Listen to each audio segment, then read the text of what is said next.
ब्रेकनंतर बातमी पाहूया। आता बातमी आहे अमरावतीतनं। बघा, अमरावतीमध्ये पाण्यासाठी काही लोकांनी गाव सोडलंय।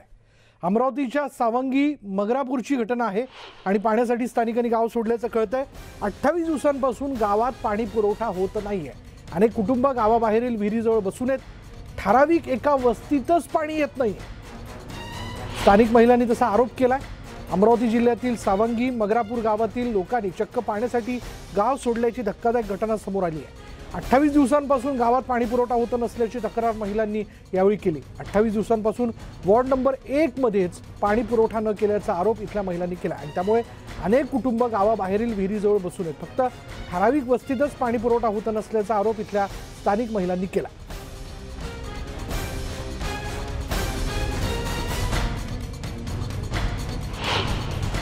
एक नंबर वार्डात पाणी आलं नाही। उद्या त्याला पूर्ण 28 दिवस होऊन राहिले तरी आमच्या वार्डात अजून नळ आला नाही। इकडे पाणी आहे, फक्त एक नंबर वार्डातच पाणी नाही। ही समस्या आमची पाण्याची, म्हणून आम्ही पिरंबाच्या विहिरीपाशी येऊन बसलो आहोत घरदार सोडून। उद्या जर काही झालं आमच्या जीवाला, आमच्या घरादाराला, तर त्याला त्याची जबाबदारी प्रशासनाकडे राहील। उपसरपंच जुराखा पटाळ यांना आमच्या वार्डातलं पाणी बंद केलं, म्हणून आम्ही गावावर बहिष्कार टाकला। आम्ही गाव सोडून इथं आलेलो आहोत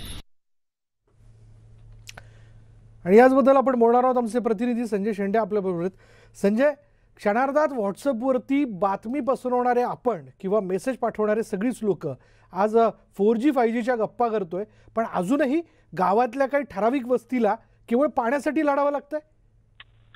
हो, निश्चितच। खरं तर विशाल, ही अतिशय खेदजनक बाब आहे। कारण गेल्या काही महिन्यापूर्वीच आपण अमरावती जिल्ह्यातीलच चांदूर रेल्वे तालुक्यातील दानापूर या गावची बातमी चालवली होती आणि दानापूरच्या गावकऱ्यांना रस्ता नव्हता म्हणून त्यांनी गावाबाहेर येऊन गावावर बहिष्कार टाकला होता। पूर्वी खरं तर दलितांवर बहिष्कार टाकला जायचा, मात्र आता हे दलित ज्यांना गावातल्या सोयी सुविधांपासून वंचित ठेवलं जातं, हे दलितच खुद्द आता गावावर बहिष्कार टाकत असल्याच्या घटना घडत आहे। ही अमरावती जिल्ह्यातील चांदूर रेल्वे तालुक्यातीलच ही दुसरी घटना आहे। सावंगी मगरापूर हे चांदूर रेल्वेच्या अगदी जवळ असलेलं गाव आहे। मुळात या गावात जी दलित वस्ती असणारा प्रभाग क्रमांक 1 आहे किंवा वार्ड नंबर 1 आहे, या वार्डात गेल्या 28 दिवसापासून बाकीच्या वस्तीला पाणी पुरवठा होतो, मात्र दलित वस्तीलाच पाणी पुरवठा होत नाही। यासाठी त्यांनी BDO असेल, तहसीलदार असेल, डेप्टी कलेक्टर असेल, सगळ्यांना निवेदन दिले, मात्र यांची समस्या जी आहे ती कुणीही सोडवली नाही। शेवटी या गावकऱ्यांनी काल रात्रीपासून हे गावाच्या बाहेर येऊन बसलेले आहेत आणि गावाच्या बाहेर येऊन यांनी गावावर बहिष्कार टाकलेला आहे। जोपर्यंत यांचा पाण्याचा मुद्दा सॉल्व्ह होत नाही तोपर्यंत गावात जाणार नाही, अशी भूमिका जी आहे ती सध्या गावकऱ्यांनी घेतलेली आहे। पण संजय, असं नेमकं काय घडलं संजय, असं नेमकं काय घडलं की दलित वस्तीलाच पाणी मिळत नाहीये?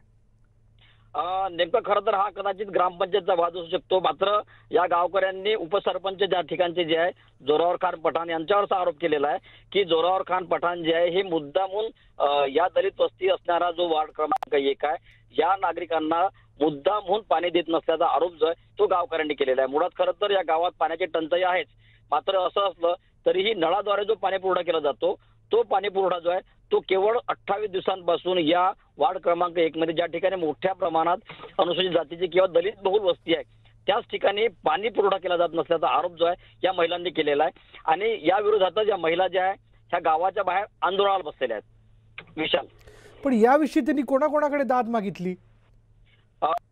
गावकऱ्यांचं म्हणणं आहे की त्यांनी यापूर्वी गावचे सरपंच असेल, ग्रामसेवक असेल, BDO आहे, तहसीलदार आहे, या सर्वांना त्यांनी निवेदन दिलेले आहे आणि हा प्रश्न जो आहे जिल्हाधिकाऱ्यांना सुद्धा त्यांनी निवेदन दिलेलं आहे, मात्र अजूनपर्यंत प्रशासनाच्या वतीनं कुठलीही हालचाल करण्यात आलेली नाही। मात्र आता जेव्हा गावकऱ्यांनी बहिष्कार टाकल्याच्या घोषणा केलेली आहे, मात्र तेव्हापासून प्रशासन खडबडून जागा झालेलं आहे। मात्र अजूनही गावात तहसीलदार, जिल्हाधिकारी किंवा कुठले अधिकारी आलेले आहे हे अजूनपर्यंत समजलेलं नाही आहे। आता मी गावात जाण्याच्या तयारीत आहोत, म्हणजे जवळपासच आहोत। गावात गेल्यानंतर नेमक्या गावकऱ्याची समस्या काय हे आपण त्या ठिकाणाहून समजू शकेल आपल्याला। विशाल, पण संजय, खुद्द जिल्हाधिकाऱ्यांपर्यंत भिडून सुद्धा, म्हणजे त्यांना निवेदन देऊन सुद्धा जिल्हाधिकारी याची दखल घेत नाहीत। त्यांना लक्षात येत नाहीये का की ठराविक एका दलित वस्तीमध्येच पाणी येत नाही आणि 28 दिवसांपासून ते येत नाहीये। यामुळे समाजात एक वेगळा संदेश जातोय, जो आपण एक सामाजिक समतोल आतापर्यंत राखून आहोत तो कुठेतरी बिघडू शकतो।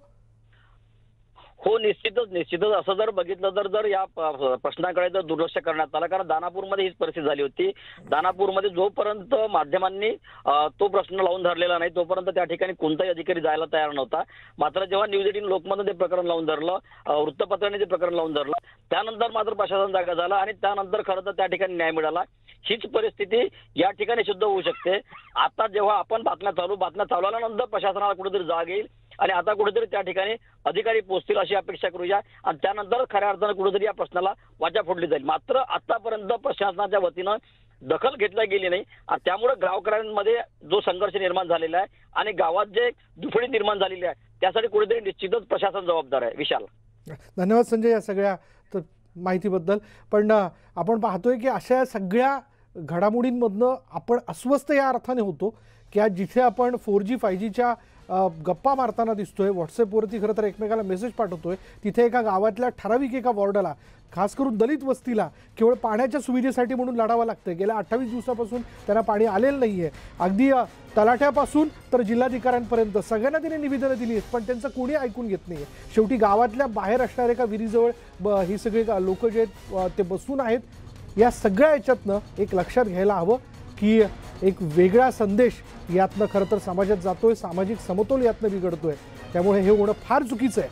पुरोगामी महाराष्ट्रात जिथे आपण शाहू फुले आंबेडकरांचे विचार मांडतोय तिथे एका गावातल्या वॉर्डातल्या दलित वस्तीलाच पाणी मिळत नाही, हे दुर्दैवी आहे.